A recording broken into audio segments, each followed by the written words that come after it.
What's going on, people? We are Tottenham TV here, and we have got a special guest to bring to you today, a Tottenham exclusive straight from The Athletic. Goes by the name of Charlie Eccleshare. I'm sure you would have seen his name banded around all throughout Spurs Twitter and social media, giving us all the news and gossip and exclusives. So if you want to get your questions in, do put them in the live chat and we'll get to them as and when. But let's introduce Charlie Eccleshare from The Athletic. Let's bring him on. How's it going, Charlie? How you doing? Welcome to the channel, my friend. I'm good, yeah. How are you? Yeah, I mean, I say good, but, you know, the constant revolving doors at Tottenham Hotspur doing my head in a little bit, as it probably is for you. But at least it gives us something to talk about, eh, Charlie?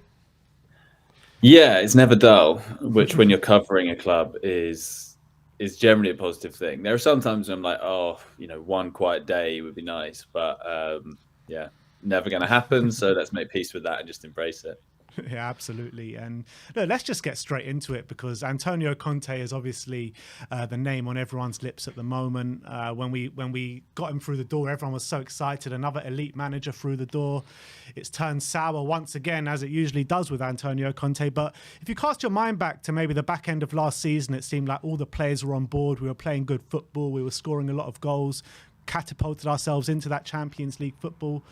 But what's happened since then, and why does it seem like the players are not on board with him anymore? What's changed from maybe the back end of last season till now? Yeah, it is really interesting, because when I look back on that May 2022 period, and especially you'll remember obviously the 3-0 win over Arsenal, which it didn't guarantee top four, but it was pretty crucial in doing so, and coupled with Arsenal then losing to Newcastle, Spurs got fourth. And at that time, that felt so critical, and you know the noises were that Spurs would be able to kick on, while Arsenal would be consigned to the wilderness for forevermore. Obviously, they've gone in really different directions since. I've been asking myself that question a lot. Why have Spurs not kicked on? I guess and I did a big piece on this with Jack Pitbrook last week, kind of looking at what was going on behind the scenes, etc. But to go chronologically, I mean, the summer was always going to be important, and what's weird is that at the time it felt like quite a positive summer. Spurs spent quite a lot of money, 60 million on Richarlison, come in as a backup, felt like a pretty big boy move. Basuma came in. He's a player I've always thought is fantastic, and I thought would be a really good player for Spurs. I remember he was amazing for Brighton against them in a game Brighton won in April of last year. And obviously then there was the Jed Spence thing, and Conte telling us in Korea that it was a club signing. And I think that was when you saw maybe the fault lines starting to show a little bit. But I've been really surprised. The performance levels have just been so underwhelming. And I think, part of that is the slight inflexibility tactics-wise on Conte's part. The fact that he would pretty much always play the same team. There wasn't a huge amount of rotation. And I think players just started to get a little bit tired of it. The fact that it was always the same thing, there wasn't much variety, and suddenly all the kind of work they were doing on the training pitch, which had gone down really well in Conte's first season, becomes a little bit tedious when it's the same thing without a huge amount of variety. And and then there are lots of factors. The Spurs have been unlucky with injuries. Obviously, Conte's had a lot of things to deal with in his personal life. There was the World Cup. I think it's just all combined to make this sort of quite meh season where they just have, I don't know, it's never caught fire. Even the Champions League run felt really underwhelming somehow. I remember thinking, I think it was the Sporting Lisbon game at home, and just looking around and being like, top four Champions League was meant to be this panacea. It was meant to be, once you're in the top four, everything's great. And I was looking around, I was like, is anyone actually really enjoying themselves here? It felt pretty miserable. It's kind of been the theme of the season. Ditto that Milan second leg, Champions League knockout football. That's what this amazing stadium was built for. And it was all just really underwhelming. And then obviously the more things sort of started to go against Conte, the more he lashed out, and this sort of vicious cycle developed. And obviously that culminated in that pretty extraordinary press conference that we saw at St Mary's a few weeks ago. And by that point, his position was untenable, and they just had to work out all the terms of his exit. But yeah, it still remains. Speaking to people about it, a word I've heard a lot is waste. It just feels like a bit of a waste because it did feel at the end of last season like maybe something had changed and that Spurs could kick on and would kick on, and they've actually regressed. And yeah, I think that'll be a big source of regret for everyone at the club. Yeah, and talking about, I read the article you and Jack wrote about the downfall of the Conte tenure, and obviously, as my brother mentioned, the players started to complain about the repetitiveness of the training and the lack of variation. But is that maybe a problem of what Conte is pointing out when it comes to talking about the culture of the club and maybe the culture of the mentality of the players? When he talks because we've heard these kind of complaints from these players. This isn't the first time we've heard maybe these kind of leaks to publications about complaints about training methods. We heard it at the back end of Pochettino's era. We've heard it in Jose Mourinho's era as well. Now we're hearing under Conte about these complaints. So when we start to hear these complaints, do you think it's more on the manager to kind of, obviously it's a manager's job to motivate, but is it on the manager to kind of prove to the players that his training methods are worth putting everything behind, or is it on the players to kind of have that self-motivation to make sure that they're fully behind the training methods? Yeah, I mean, this is an argument that Conte was sort of making himself, that the players are seemingly bulletproof and don't get criticised, etc., and actually they need to have a look at themselves. I think there is some truth to that, and I think the players do have to take some responsibility for the fact that, yeah, you've seen 4 managers get sacked in less than 4 years. That is an extraordinarily high number. I personally think that with the right head coach, you wouldn't be hearing these complaints, and that's not to say that Conte isn't a very talented, very good coach, because he is. He's done amazing things, and I'll hold my hands up. I've been very impressed with Conte at various points, and at the end of last season, I thought he'd done an amazing job, and I still think that. But I do think you need to find a way of motivating the players for a longer period of time, and I just don't think he was able to do that. It's not easy, but you look at guys like Klopp and Guardiola, and they are able to sort of regenerate and find ways of keeping the players invested. Even, look at Arteta, what he's doing over at Arsenal. So I think, yes, there are lessons for the players, and I think they do, in some respects, have to take more responsibility. But I think ultimately, if you find the right manager, and yes, at the end of Pochettino, things did go stale. He had been there 5.5 years, though, which in modern day football terms is an eternity. The only way you can really make that work is if you're constantly refreshing the squad, which has kind of been the City and to an extent the Liverpool model. Obviously, Spurs didn't really do that. So I don't think these are they're players that are beyond coaching, which is sort of what Conte was hinting at. I just think it's about making the right appointment, managerial appointment, which clearly is easier said than done.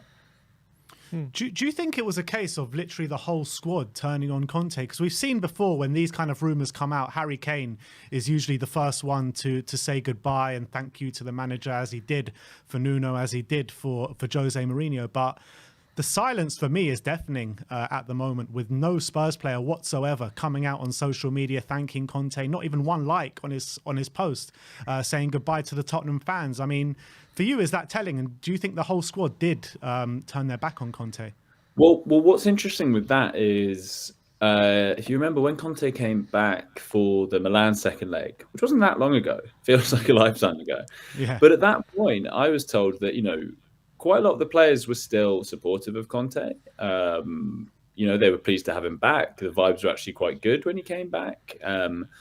Yes, there were people at that time also saying that it had been a lot better when he wasn't there, and it was a bit more relaxed, a bit less, friction with him not there and Stellini in. But there were still players who backed him when he came back. I think that all changed. That rant, the post-Southampton thing, that just burnt all his bridges. You even saw someone like Højbjerg, who was always very loyal to Conte, and generally as someone who's pretty respectful of his managers. When he was asked about it on international duty, it was pretty clear that he was pretty annoyed about it. He talked about the need for Conte to expand on what he'd said. So, I think had Southampton not happened, let's say they drew that game 0-0, Conte gave a really bland press conference and then they decided this international break to get rid of Conte, I think there would have been a lot of tributes from the players. Yes, some would have had issues with him, but I think they would have respected what he did and would have, even if some of it was just lip service and platitudes, but I still think you would have had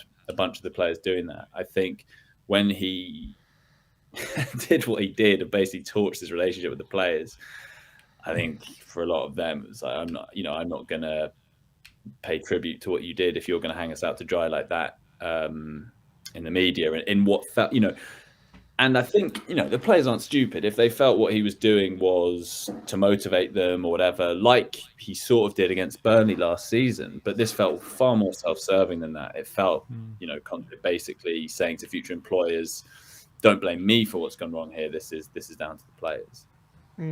Talking about you mentioned the summer that we had spending over 150 million on new players. It was reported, I was in The Athletic a few months ago talking about the Richarlison deal. I'll quote, it said, Daniel Levy was the driving force behind the signing of Richarlison after noticing Everton could have been looking at a cash in hand ahead of interested clubs. Obviously, with that, if we're saying Daniel Levy was the driving force behind that deal, we know Conte has mentioned that Spence was a club signing. He's mentioned that Danjuma is a player that has been brought in and doesn't really fit his system. It begs the question, do you think that a lot of the transfers we made, apart from obviously we know Ivan Perisic was definitely someone that Conte definitely wanted, but do we think that the transfers made in the summer were geared towards how they were good? Like, were they strategic moves geared towards how these players were going to fit into Conte's system? Or do you think the club just made signings because they saw these good players available and they thought they'll be good for the club rather than actually strategic moves to fit Conte's system? Yeah, well, that disconnect that I think exists or has existed between what Conte wants and what, let's say, the director of football, Fabio Paratici, wants is a really big issue, because you look at the most successful recruitment operations and almost always there's alignment there between head coach, director of football, chairman. It should really be throughout the club. And, certainly City have that, but obviously they're sort of bankrolled by a nation state slightly different. But let's say a club like Arsenal, who are a pretty good comparison with Spurs, they spend a similar amount of money. They're generally in a similar place in the food chain, battling for around fourth, has tended to be where both clubs are.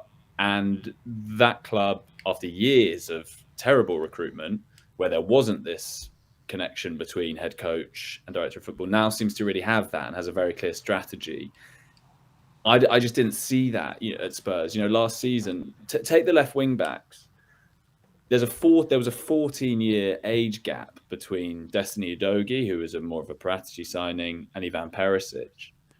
Now that's fine in a way if that's a kind of agreed strategy that you're trying to secure the future and the present, but it didn't feel like that. It just felt like two competing strategies. And then you have someone like Jed Spence, who again fits more into the club signing, to use Conte's phrase.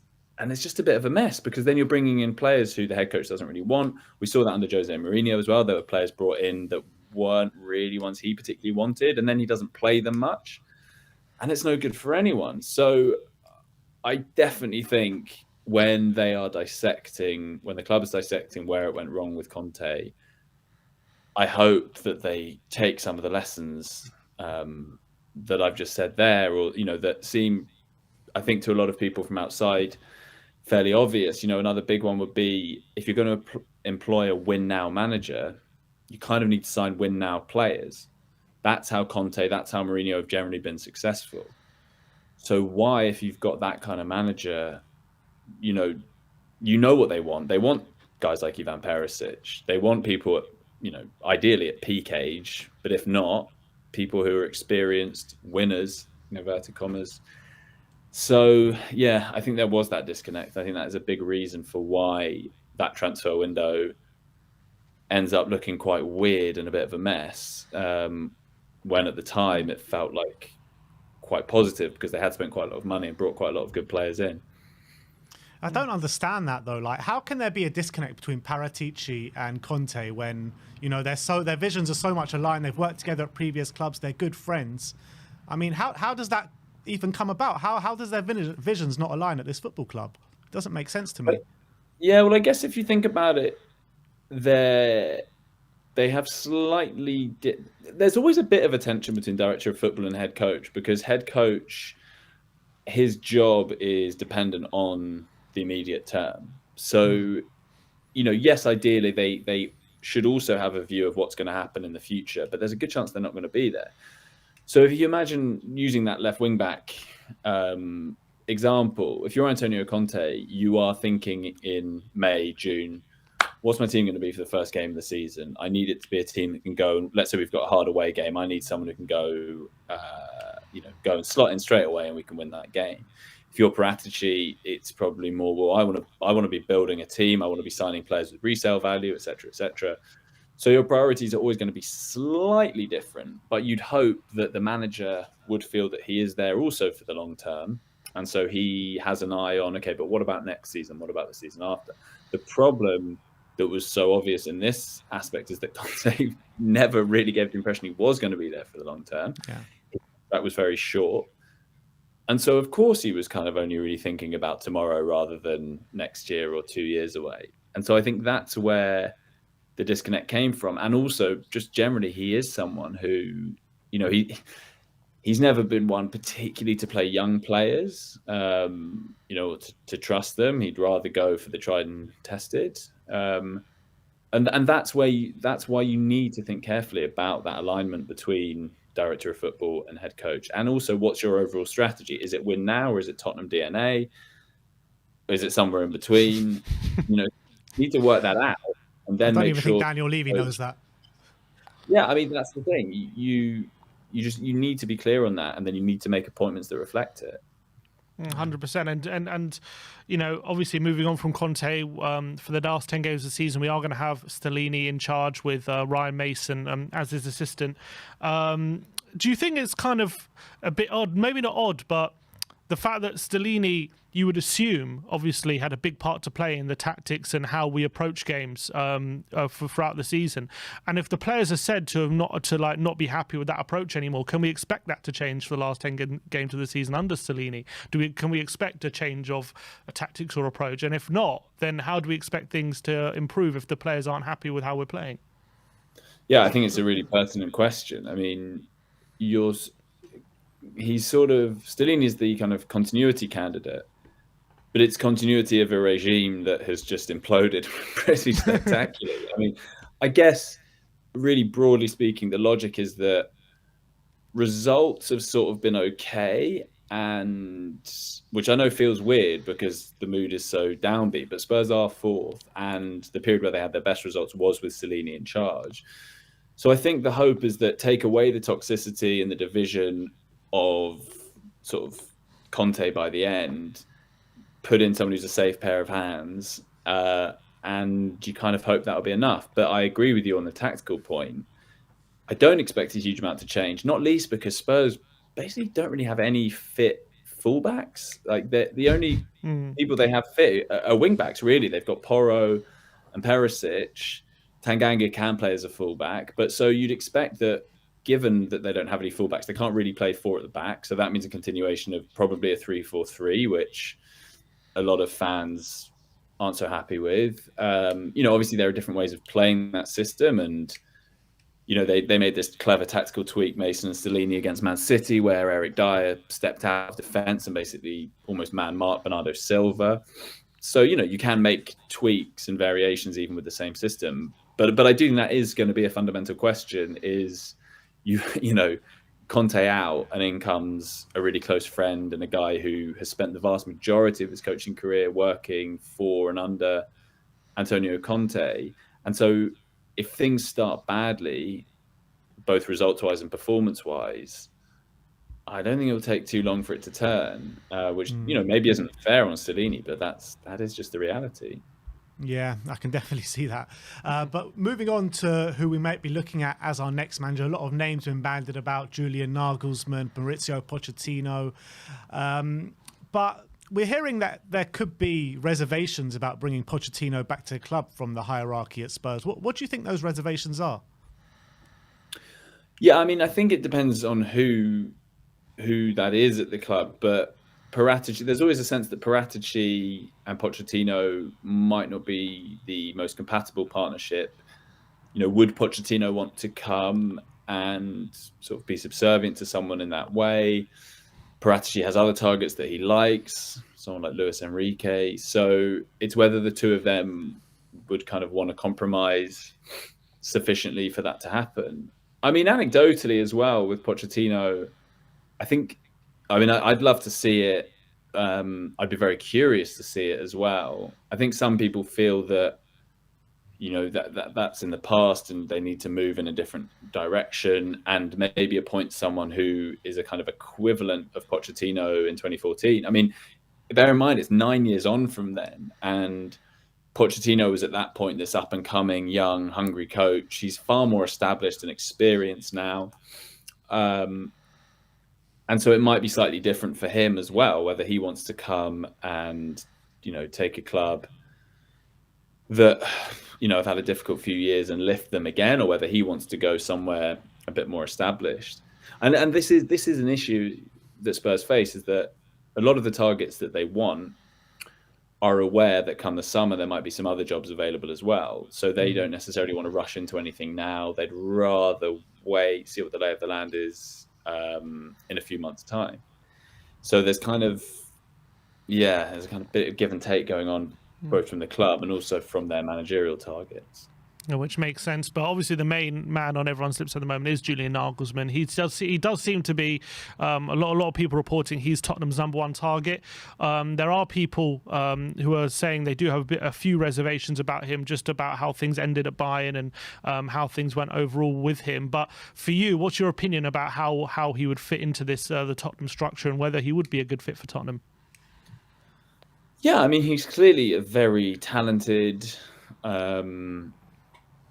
experienced, successful coach who I think would have a lot of interesting ideas tactically.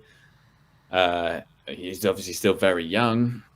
There are a few things. I mean, one is that you'd have to be really sure that he really wanted the job, because I think the last thing that Spurs should do is go for another manager who sees the club as a bit beneath him, which felt like it was the case with Conte from pretty early on. So is this someone who really wants to be there? Is he really hungry? Is he invested in it for the long term? Does he want to be there for a few years and really build something? I think you'd also want to be careful about the reports that came out that he wasn't close with a lot of the players, that there was some friction between him and people at board level. These are all things that we've seen from Spurs head coaches, and the club really want to avoid repeating. So those would be the reservations. But clearly, take those things away, and you've got a very, very impressive young guy and a very, very good manager. Again, he fits into that category of, well, first of all, he's just been sacked. So it stands to reason, I can understand why he'd want a bit of time to decompress and work out what he wants to do next. And also come the summer, Real Madrid may be looking for a manager, PSG. There are some big clubs, some of the big Italian clubs as well. So he may well have some other options. So yeah, we'll have to see. But I can definitely see why he's admired by a lot of people at Spurs. And bear in mind, they wanted him in 2019, they wanted him in 2021. That said, it was kind of also the case with Conte and Mourinho that they wanted him previously and then finally got him. So maybe that isn't the best precedent. But I think were they to get him, it would definitely feel like a coup. We're coming up to a difficult time with Harry Kane once again, obviously in the summer with 1 year left in his contract. Cast your mind back to 2 years ago when he did that interview with Gary Neville, and then we saw a very poor first half of the season from Harry Kane. I mean, what can we do to maybe avoid that situation again?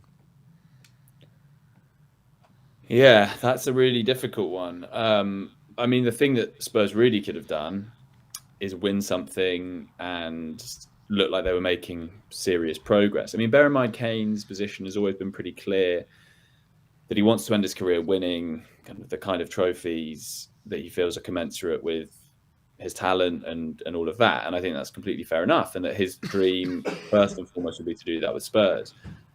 Once he felt that wasn't possible, which was how he felt 2 years ago, he felt he needed to move.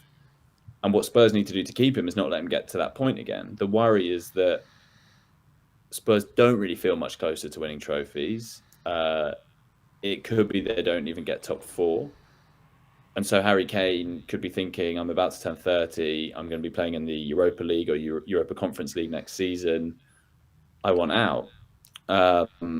So the best thing they can do from here on in is finish the season strongly, get in the Champions League, and, really make the case to Kane, we're bringing in manager X, who's going to be fantastic for you. We're going to sign player Y, who we think will complement you, really show that ambition, because I think if they don't do that, then he would be well within his rights to start thinking about a move again. And obviously he's got even more leverage this time. Last time around, he had 3 years left on his contract. So ultimately it was out of his hands. This time he's only got 1 year. And so that would put Spurs in a position where they're deciding, well, do we cash in now, or do we just say Harry Kane's so good that we'd rather lose him for free but get another year from him? Neither of which would be ideal options. But I do fear that obviously that the longer that goes unresolved, and I don't think anything's going to happen imminently, there's no reason why Kane wouldn't wait until the end of the season. Bear in mind, the longer time goes on, the more leverage he has. But yeah, that all you can say, finish season strongly with these last 10 games and be in as good a position as possible to make the case to Kane that he can achieve what he wants to achieve at Spurs.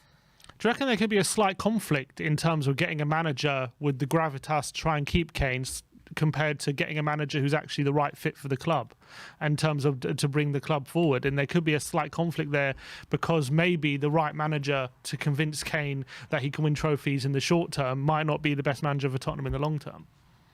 I think that's a really interesting point, and that's something that has slightly underpinned, I think, to a certain extent, the win now appointments, because there is a logic in a way in going for Mourinho Conte if you think that they've got a generational talent in Harry Kane, arguably 2 in Son Heung-min. Those are probably 2, if not the best 2, but certainly 2 of the best Premier League players Spurs have ever had. And so you can see the logic in saying these guys are in their late 20s, obviously Son's 30 now. We just need to max out on their talents because they're not going to be around forever. We need to just get someone who can get us over the line. And I do think that has been a consideration, and I can see the logic in it. But yeah, then again, does how much of a factor is that this summer? Because yeah, it might be the case that if Spurs do bring in someone who's not such a big name and is a builder for the future, that could be less appealing for Kane. I mean, and bear in mind, he really enjoyed working with Conte and got a lot out of him. He enjoyed working with Mourinho as well. So yeah, I think that is a really salient point, and that's going to be something that's going to be one of many factors they have to weigh up when choosing who to go for this summer. And again, it comes down to the long term versus the short term, and it's not easy. And finally, we're going to finish on this. There was an article yesterday, I think it was from Matt Law, talking about a potential hike in season ticket prices from the club for next season. I was just wondering if you've heard anything along those lines and if we should be expecting a serious hike, seeing as what we've been through the last couple of years as Spurs fans. No, I haven't heard anything directly on that. But Matt's very good, and I'm sure that'll be very well sourced. But as he says in the piece, nothing's been confirmed on that. So I guess it's a slight wait and see. And other clubs have been increasing prices and that sort of thing. But yeah, I think just fingers crossed that it doesn't come to that. Because yeah, as you say, there's already some disgruntlement amongst the fan base, and I don't think that would go down particularly well. Absolutely. But Charlie, thank you so much for giving up your time coming on the channel. Some really great Tottenham insight. Just thank you for coming on. Thank you. Cheers, guys. Cheers, mate. Nice one, Charlie. So that was Charlie Eccleshare. Some really good insight there. Yeah, 100%. And so I think some really good points about where the future of the club is heading. Obviously, it was really good to hear what you had, the insight in terms of the time under Conte, what actually, what really happened. And I think that it kind of is a bit of an eye opener as to how the players really fell out with Antonio Conte, and how that tenure all blew up. But obviously, when it comes to the future, it's just so open, isn't it? At the moment, with 10 games to go, I think a lot of it is just dependent on how we do finish the season. What happens with Fabio Paratici as well? It's all so open, so it's hard to really predict what's going to happen with Tottenham future, and even like people like Harry Kane, what's going to happen with him. It's hard to put your finger on what is going to happen until we know how the season is going to end and all that kind of stuff. So it's going to be interesting to see how it all plays out with Tottenham. It's a very uncertain time, just like it was 2 years ago. Yeah, I mean, when you're looking at it, we sacked Pochettino, right, 2019, and the future has just got more uncertain and more uncertain as the years have gone on, and now it's all coming to a head now with Harry Kane, and to see where we go. So I think that it was really good insight from Charlie Eccleshare there. We'll get stuff clipped up for you and put them on various social media platforms. But I hope you guys enjoyed it. And if you want us to get anyone else on, then do put them in their names in the chat, and we'll do our best to deliver that for you. But I think that is all we have today. So thank you everyone for joining. Like, subscribe and comment. And as always, come on you Spurs.